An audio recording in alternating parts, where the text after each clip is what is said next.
Hi friends, welcome back to my channel. இன்னைக்கு வந்து director Vetrimaaran இயக்கத்துல விஜய் சேதுபதி, சூரி, மஞ்சு வாரியர், இளையராஜா மியூசிக்ல இவங்க எல்லாரோட படைப்புல உருவான விடுதலை பார்ட் 2 படத்தோட ரிவ்யூ தான் பார்க்க போறோம் ஃப்ரெண்ட்ஸ். இந்த படத்தோட ஒன்லைன் பாத்தீங்கன்னாக்கா, ஒரு கிராமத்துல பண்ணையாருக்கும் தொழிலாளர்களுக்கும் நடக்கிற பிரச்சனையை வந்து இந்த தொழிலாளர்கள் எப்படி வந்து அதை சமாளிச்சு வெற்றி பெறாங்க, அதுதான் இந்த படத்தோடைய கதை. இந்த படத்தோடைய பிளஸ்ன்னு பார்த்தாக்கா, ரொம்பவே கஷ்டப்பட்டிருக்காங்க. காடுகள்ல, மலைகள்ல, மலை சார்ந்த பகுதிகளில் ரொம்பவே கஷ்டப்பட்டிருக்காங்க. ஏன்னா வந்து ஒரு படம் வந்து இருக்கிறதுலே வந்து இந்த லவ் ரொமான்டிக் படம் தான் ரொம்ப ஈஸி. கமர்ஷியல் படம் கூட சிட்டிக்குள்ள இந்த மாதிரி எடுத்துடலாம். சொல்லி போராட்டம் நிறைந்த ஒரு கதை வந்து அதுவும் காடுகளில் நடக்கும்போது காடுகளில் ஷூட் பண்ண ரொம்பவே கஷ்டமா இருக்கும். ஸோ அந்த மாதிரி ரொம்பவே கஷ்டப்பட்டிருக்காங்க இந்த படத்துக்காக. அடுத்தது வந்து டைரக்டர் வெற்றிமாறன் வந்து பொல்லாதவன், ஆடுகளம், விசாரணை இந்த படங்கள் மூலமா பிளஸ் வந்து இந்த வடச்சென்னை இந்த படங்கள் மூலமா வந்து மக்கள் வந்து திரும்பி பார்க்க வச்சாரு. முக்கியமா வந்து வடச்சென்னை வந்து யங்ஸ்டர் மத்தியில பெருசா வந்து பேசப்பட்டது. ஏன்னா அந்த படத்தோட ஸ்கிரீன் பிளே வந்து அந்த அளவுக்கு இருக்கும்.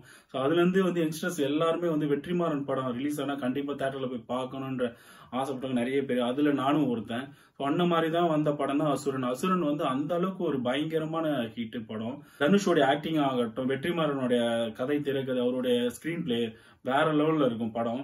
அந்த மாதிரி ஒரு மாசம் அடுத்த படம் கொடுப்பாருன்னு பார்க்கும்போது காமெடி ஆக்டர் சூரிய வச்சு விடுதலை பார்ட் 1 வந்து கொடுத்தாரு. அந்த படம் கூட வந்து ஒரு நல்லா இருக்கும் பார்க்க. என்ன சொல்றதுன்னா, ஒரு இன்ட்ரெஸ்டிங்கா இருக்கும் அந்த படம். ஒன் டைம் வாட்சபிள் தான் அந்த படம். ஆனா வந்து இந்த படம் வந்து எதிர்பார்த்த அளவுக்கு இல்லைன்னு தான் சொல்லணும். ஆனா இந்த படத்துல வந்து அந்த அளவுக்கு ஸ்கிரிப்ட் ரைட்டிங், அந்த அளவுக்கு வந்து டைலாக் வந்து ரொம்ப கஷ்டப்பட்டிருக்காங்க எழுத.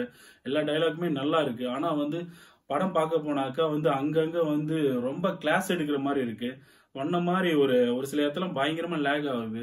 படம் வந்து ஆரம்பிச்ச ஒரு 10 நிமிஷம் ஒரு இன்ட்ரெஸ்டிங்கா இருக்கு. அதுக்கப்புறம் போக போக வந்து படம் வந்து ரொம்ப போர் அடிக்க ஆரம்பிக்குது. எப்படா இன்டர்வல் வரும், போய் சமோசா சாப்பிடலான்ற ஒரு ஃபீல் தான் கொடுக்குது. அந்த அளவுக்கு வந்து ஃபர்ஸ்ட் ஹாப் ரொம்ப ஒஸ்டா போச்சு. செகண்ட் ஹாப்னாச்சும் படம் வந்து வேற லெவலுக்கு எடுத்துட்டு போவாங்க பார்த்தாக்கா, இருக்க செகண்ட் ஹாப் வந்து இருக்க எப்படா படம் முடியுன்ற மாதிரி ஆயிடுச்சு. ஸோ அந்த அளவுக்கு வந்து படம் எதிர்பார்த்த அளவுக்கு இல்லை. இன்னொரு விஷயம்னா 2 மணி நேரம் 50 நிமிஷம் இருக்கு இந்த படம். ஸோ அதுவே ஒரு பெரிய மைனஸ் இந்த படத்துக்கு. படம் இன்ட்ரெஸ்டிங்கா இருந்தா கூட மக்கள் வந்து அதை ரசிப்பாங்க. டியூரேஷன் அதிகமா இருந்ததுன்னா அதை வந்து கண்டிப்பா அதை ரசிக்க கொஞ்சம் கஷ்டம் தான். ஆனா இதே மாதிரி புஷ்பா 2 படம் கூட வந்து அதனுடைய டியூரேஷன் வந்து 2.25 மணி நேரம் படம். ஆனா அந்த படம் வந்து அந்த அளவுக்கு இன்ட்ரெஸ்டிங்கா இருக்கும். ஸ்கிரீன் பிளே அந்த அளவுக்கு ஒரு இன்ட்ரெஸ்டிங்கா இருக்கும். ஃபர்ஸ்ட் பார்ட்டோட கனெக்ட் பண்ணிருப்பாங்க படத்தை. ஸோ அந்த அளவுக்கு ஒரு கரெக்டா எடுத்துட்டு போயிருப்பாங்க. அதனாலதான் வந்து 1500 கோடி படம் அடிச்சிருக்கு புஷ்பா 2. ஆனா வந்து இந்த விடுதலை பார்ட் 2 வந்து அந்த அளவுக்கு இல்ல. படம் வந்து சுத்தமா ஸ்லோவா இருக்கு. நிறைய டைலாக்ஸ் பேசிக்கிட்டே இருக்காங்க. ஸோ அதுதான் வந்து ரொம்ப போர் அடிக்குது. எப்படா படம் முடியும்ன்ற மாதிரி தான் நமக்கு ஒரு ஃபீல் ஆகுது. குறிப்பா வந்து எப்பவுமே வந்து ஃப்ரெண்ட்ஸ், ஏன்னா வந்து எல்லா டைரக்டருக்குமே ஒரு சீசன் இருக்கும். ஒரு சில டைரக்டர் தான் வந்து மணிரத்னம், சங்கர் இந்த மாதிரி டைரக்டர் தான் வந்து இன்னமும் வந்து நான் சர்வே பண்ணிட்டு இருக்காங்க. ஹரி இந்த மாதிரி டைரக்டர் எல்லாம் ஒரு சீசன்ல நல்ல பீக்ல இருந்தாங்க. ஏஆர் முருகதாஸ்லாம். ஆனா இன்னைக்கு வந்து அவங்க படங்கள் அந்த அளவுக்கு வெற்றி வரல. காரணம் என்னன்னாக்கா, கரெக்டா வந்து ஒரு கிரியேட்டரா இருக்கும்போது எந்த பிரச்சனையும் கிடையாது. அவங்க ஒரு பிசினஸ் மேனா ஆகும்போது தான் பிரச்சனையே இருக்கு. ஸோ அந்த மாதிரி ஒரு வரிசையில தான் இப்ப வெற்றிமாறனும் மாட்டிக்கிட்டு இருக்காரு. வேற ஒரு ப்ரொடியூசர் வந்து பணம் போடுறப்ப இவரு கிரியேட்டரா இருக்கும்போது படங்கள் வந்து அந்த அளவுக்கு கதையில கான்சென்ட்ரேஷன் பண்ணுவாரு.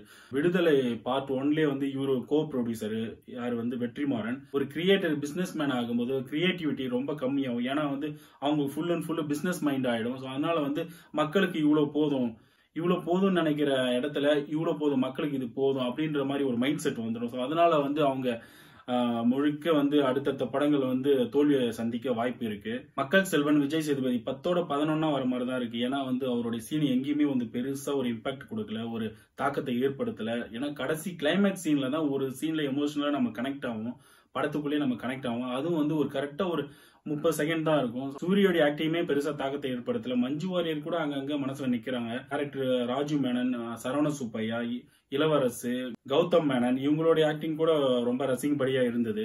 ஃபைனலா இந்த படத்தோட ரேட்டிங் பாத்தீங்கன்னா 100க்கு வந்து 35 கொடுக்கலாம். ஏன்னா எதிர்பார்த்த அளவுக்கு படம் இல்ல, ஆவரேஜ் தான் படம். அந்த அளவுக்கு வந்து படம் நிறைய இடத்துல லேக் ஆகுது. அதனால வந்து வெற்றிமாறன் சார் அடுத்த படம்னாச்சும் பயங்கரமா பெரிய ஹிட் கொடுங்க, கண்டிப்பா எதிர்பார்க்கிறோம்.